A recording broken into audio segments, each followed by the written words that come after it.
Hello friends, உங்களுக்கு bicycle, இ-சைக்கிள் இல்ல இ-ஸ்கூட்டர் வாங்கணுமா? இல்ல இதுல ஏதாச்சும் சர்வீஸ் பண்ணணுமா? Contact choosemybicycle.com at 9092090924.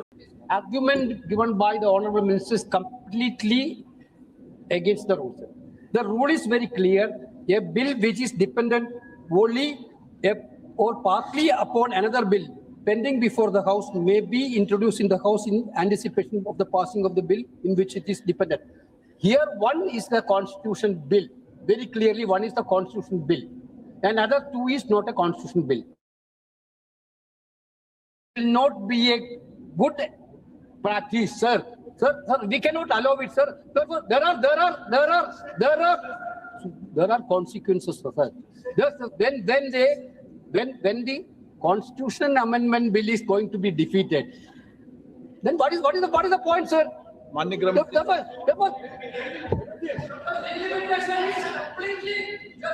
अरे हो गया भाई, बैठो बैठो, अरे हो गया आप बोल लिए।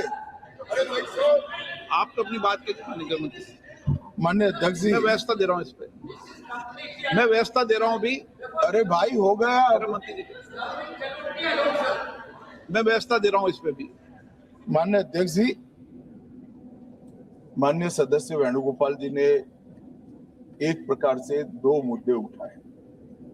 एक मुद्दा टेक्निकल है कि जो संविधान संशोधन होता है इसमें गण की आपूर्ति अलग होती है और जो कानून होता है उसमें गण की आपूर्ति अलग होती है।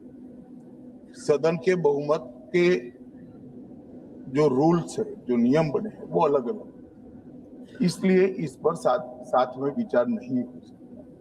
और दूसरा कि जब डिबेट होती है तब संविधान संशोधन पर डिबेट अलग होना चाहिए और बिल पर अलग डिबेट होना चाहिए। माननीय अध्यक्ष जी, ये जो 3 बिल, एक संविधान संशोधन और 2 बिल सदन के सामने अभी प्रस्तुत किए हैं, उसमें से संविधान संशोधन करने के बाद महिला आरक्षण को लॉजिकल एंड ले जाने के लिए ये 2 कानून जरूरी है, इसलिए 2 कानून साथ में लाए गए।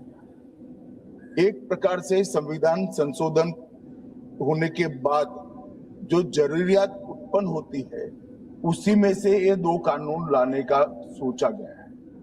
जहां तक उनका सवाल है कि बिल पारित करने में मत का विभाजन अलग अलग होता है, तो अभी हम चर्चा एक साथ में करें, क्योंकि एक कुल मिलाकर एट लेंथ में देखें तो एक ही विषय पर चर्चा होना है। जब आप बिल पारित करोगे तो स्वाभाविक रूप से तीनों संविधान संशोधन में अलग डिवीजन होगा और बिलों की डिवीजन की जरूरत पड़ी तो भी वो अलग होगा। तो इसमें किसी भी प्रकार के औचित्य का भंग नहीं है और कई बार ऐसा हो चुका है, कई बार ऐसा हो। जैसे नारी शक्ति वंदन अधिनियम में भी ये तीनों बिल एक साथ ही आए थे और इसी सदन ने उनकी सहमति से पास किया, मगर आज सुबह वो विरोध करने का तय कर आए मीटिंग में, इसलिए हर चीज में विरोध ही किए जा रहे।